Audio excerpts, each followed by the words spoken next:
皆さん、おはようございます。こんにちは、こんばんは。私はソフィアです。先生、皆さん、お元気ですか？私ならいつも元気です。先生、皆さん、元気でいてくださいね。今回の動画の宿題は何について話したいんですか？今回の動画の宿題は何ですかね。春たまで5ヶ月日本語を勉強したことについて話したいと思います。では始めましょう。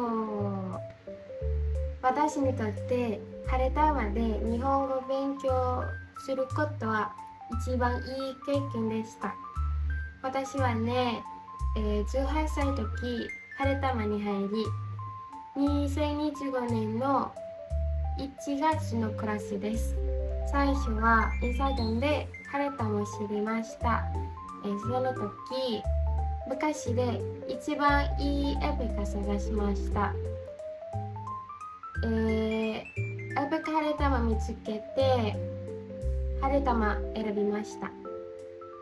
どうして春たまに興味を持ったんですか？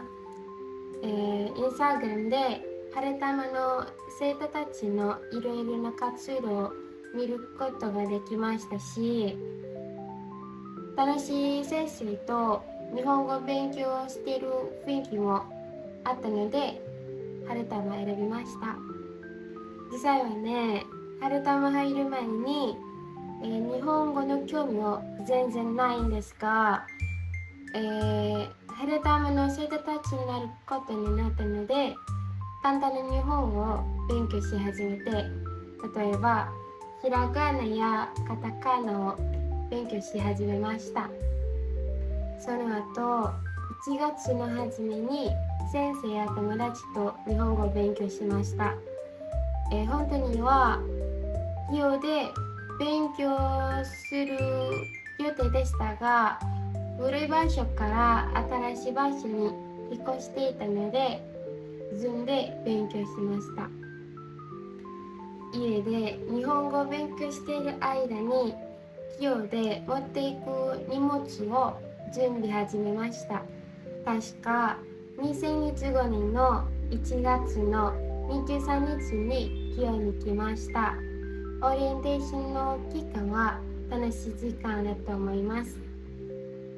その時、新しい人や新しい場所、新しい活動、そして新しい習慣を知りました。私と友達は春たまの係に、授業の中で案内してもらって、そして春たまのルールも説明してもらいました。そのオリエンテーションでインドネシアのいろいろな地域から来た友達ができました。やっぱり春たまには勉強や寮生活をサポートする施設がたくさんあります。例えば広いな台所やたくさんトイレ、きれいな教室、キチンと廊下、そして掃除の動画もたくさんあります。最初の1ヶ月は本当に大変だと思います。前には授業で皆さんと生活したことがなかったからでしたが、だんだん慣れてきました。最初は授業で、料理するのが面倒でしたが、だんだん簡単な料理を作るようになりました。例えばナシゴレンやアヤムゴレン、スープ、そしていくつか炒め物を作りました。いつも家で昼頃起きていましたが、授業で運動や掃除のために朝早く起きるようになりました。前にはコインランドリーで洗濯したことがなかったでしたが、寮生活の中で挑戦しました。その他には時間の管理やお金の管理も学ぶようになりました。今まで全然やったことがなかったことをたくさん学びました。Jadi di hari pertama untuk belajar bahasa Jepang itu pakai buku Irodori. Nah, awal bulan pertama itu aku pakai buku Nyumong. Jadi tingkatan itu Nyumong, Sokichi, dan Sokuni.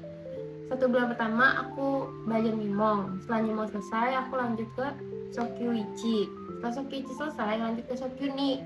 Nah, pas awal Sokyuni itu aku dan teman-teman daftar tes JFT buat mengetes kemampuan bahasa Jepang kita.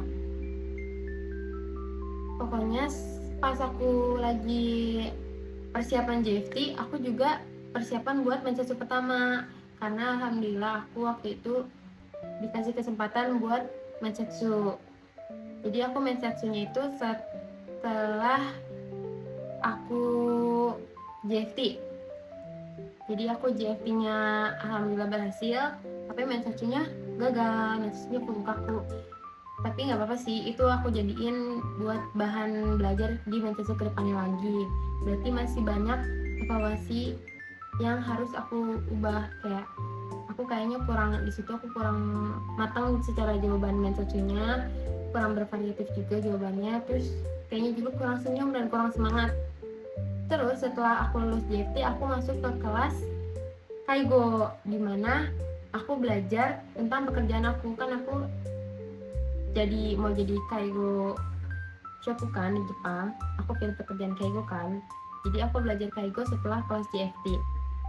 Nah, belajar Kaigo itu dibagi jadi 2. Ada Kaigo materi dan Kaigo praktek. Itu sebenarnya kelas Kaigo itu menurutku agak sedikit rumit karena kanji Kaigo tuh agak fukuzatsu, agak rumit gitu. Tapi karena kelasnya asik, terus senseinya asik dan seru dan hebat, jadi terasa menyenangkan. Hal yang paling aku suka di kelas Kaigo itu pas praktiknya. Jadi seru aja sih menurutku, karena bisa bisa praktekin yang kita pelajarin gitu loh. Jadi nggak kita cuma belajar secara materi doang. Contohnya kayak praktek ijo kaijo, berpindah dari kasur ke kursi roda, terus ada omotsukokang itu gantiin popok lansia, terus ada juga toilet kaijo, bantuan toilet, sukuji kaijo, bantuan makan, sama cakudatsu kaijo itu bantuan melepas dan memasang baju gitu. Nah, setelah aku selesai belajar praktik, aku juga ikut ujian Kaigo. Jadi kalau Kaigo itu ujian SSW-nya itu ada 2, ada bahasa Indonesia dan bahasa Jepang.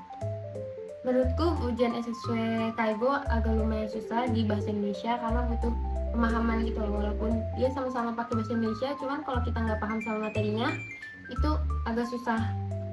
Nah, tapi kalau bahasa Jepang menurutku kalau misalnya kita paham sama materinya juga, terus paham sama kotobanya, kalau kita ngafalin kotoba dan kanjinya, itu menurutku bisa. Dan alhamdulillah aku lulus di ujian Kaigo dua-duanya. Aku ngambil itu 1 hari langsung 2 ujian, tapi alhamdulillah dua-duanya lulus guys. Setelah aku lulus ujian Kaigo, SSC Kaigo, aku masuk ke kelas mensetsu, dimana di situ aku benar-benar kayak matangin buat jawaban aku gitu loh. Kan aku ngerasa kayaknya Nihongo aku tuh masih kurang deh, kayak jawaban aku juga masih gitu-gitu aja, kayak kurang bervariatif. Oh ya, by the way, aku ikut mensetsu kedua itu di bulan Agustus. Waktu itu ada Tama ngadain job matching besar-besaran gitu. Kalau nggak salah sekitar ada 8 perusahaan. Tapi di situ aku belum rezeki aku masih gagal juga. Tapi sedih sih. Waktu di situ kayak masih ada perasaan kayak mau patah semangat gitu. Cuman aku yakin pasti aku bisa gitu. Akhirnya aku coba semangat lagi, aku coba fokus di kelas mensetsu. Nah, di kelas mensetsu ini tuh kita tuh nggak cuma belajar tentang mensetsu aja, tentang kayak jawaban sama pertanyaan mensetsu, tapi juga belajar kotoba-kotoba yang sebelumnya aku nggak tahu. Jadi aku jadi tahu di kelas mensetsu. Nah, alhamdulillah di suatu hari tiba-tiba Lupita Sensei ngechat aku kalau ada perusahaan yang kayaknya cocok sama aku, yaitu di perusahaan yang sekarang aku nanti pengen kerja, di Hidamari di Shiga. Aku pertama-tama ya aku searching dulu kan gimana perusahaannya gitu kan. Ternyata perusahaannya itu emang agak inaka gitu, agak di desa gitu, tapi udah jauh sih nggak apa-apa, soalnya aku suka lihat pemandangan gitu. Terus menurutku kayaknya sih bisa lebih hemat ya kalau di desa, kayaknya sih gitu, pengennya sih gitu bisa lebih hemat, tapi nggak tahu. Terus akhirnya aku sempat mendang sama Heidi-sang sama Yuni-sang. Nah di situ aku benar-benar mempersiapin, aku nggak mau, pengennya sih nggak mau kuku-kuku lagi, jadi kayak harus benar-benar matang gitu. Nah di situ aku nambahin Kiyomi aku ngebuat origami gitu. Aku ngebuat 3 bentuk dari origami. Yang pertama itu orang yang pakai kimono, itu aku buat karena aku ngomong waktu itu apa ya, gambaran aku ketika aku ikut Seijin Shiki gitu, karena umur aku kan belum 20 tahun, jadi aku pengen sih bisa berkesempatan buat ikut Seijin Shiki gitu kan. Lagian juga Seijin Shiki kan seumur hidup sekali. Terus bentuk yang kedua itu aku bentuknya Orizuru, jadi kayak bentuk burung gitu. Nah itu menurutku maknanya bagus banget, kalau nggak salah maknanya tentang kebahagiaan deh. Nah yang ketiga itu aku buat bentuknya matahari. Kenapa aku buat bentuk matahari? Karena waktu itu aku kan sempat kepoin Instagram si perusahaan Hidamari itu kan, sama lihat homepage-nya. Nah ternyata perusahaan itu tuh logo perusahaan itu matahari gitu loh. Nah dari situ tuh aku terinspirasi gitu. Udah aku buat tiga-tiganya. Terus pas Natsetsu aku kasih tau lah, kayak aku mau ngasih lihat hasil buat tentangan aku gitu. Ternyata Rigicho-nya suka. Ya udah, aku juga seneng kalau gitu. Nah, berapa minggu setelah Natsetsu itu, alhamdulillah aku dikabarin kalau aku lulus Natsetsu. Aku seneng banget. Alhamdulillah banget ya Allah. Akhirnya aku bisa pulang karena aku pengen banget pulang. Akhirnya aku izin sama Yin Sensei buat pulang. Jadi pokoknya aku Natsetsu itu 3 kali. 2 kali gagal, sekali itu berhasil. Itu dari situ kayak benar-benar banyak banget sih dapat pelajaran di Natsetsu pertama sama kedua. Itu kayak kalau yang pertama kan aku kayak kurang persiapin jawabannya, terus kurang banyak senyum. Kalau yang kedua kayaknya aku nggak gengsi deh, kayak kelihatannya lemes gitu. Terus kayak mungkin kurang meyakinkan kali ya. Jawaban aku juga masih yang kayak template banget. Nah yang di Natsetsu ketiga aku benar-benar kayak menunjukkan kalau aku tuh serius gitu. Akhirnya aku pulang dan aku perpisahan sama temen-temen gitu deh. Sebenarnya gitu aja sih perjalanan aku dari awal ngomong sampai aku akhirnya bisa dapat job. Oh iya, waktu itu aku juga selama jadi siswa Haritama aku juga pernah jadi gakari, yaitu gakari kebersihan. Nah menurut aku Haritama itu benar-benar ya, kalau soal kebersihan itu benar-benar harus yang bersih banget, bagus banget, harus bener yang kayak kinclong gitu loh, gak boleh ada rambut. Terus kesan aku dijadi gakari sih happy aja sih, kayak nambah pengalaman baru karena aku sebelumnya gak pernah jadi gakari kan. Terus belajar juga apa ya, beradaptasi sama orang baru gitu. Terus kayak menerima kritikan dan aku bisa ngeritik orang, itu aku juga belajar karena tadinya aku tuh masih malu, jadi aku pede deh. Itu segitu aja dulu video dari aku. Saya satu minasang, watashi no wonto gamete kurete hontou ni arigatou gozaimasu. じゃあまたね